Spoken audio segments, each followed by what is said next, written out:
bir rus ayolni manfaatli voqeasi. Ayolning aytishicha, uyda turgan printerini, musorga tashlaydigan eski printerni internetga sotishga qo'yadi.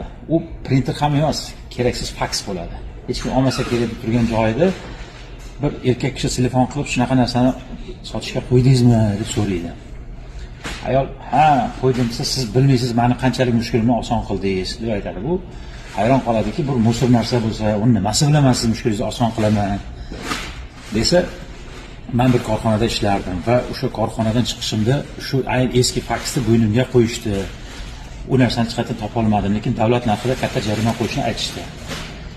Endi xulosa nimaki, bizni nazarimizda qiymatini yo'qotgan mol bo'ladimi yoki qadrini yo'qotgan inson, kadr xodim bo'ladimi? U kim uchundir albatta qadrli va o'sha molimiz qattiqdir qiymati bor.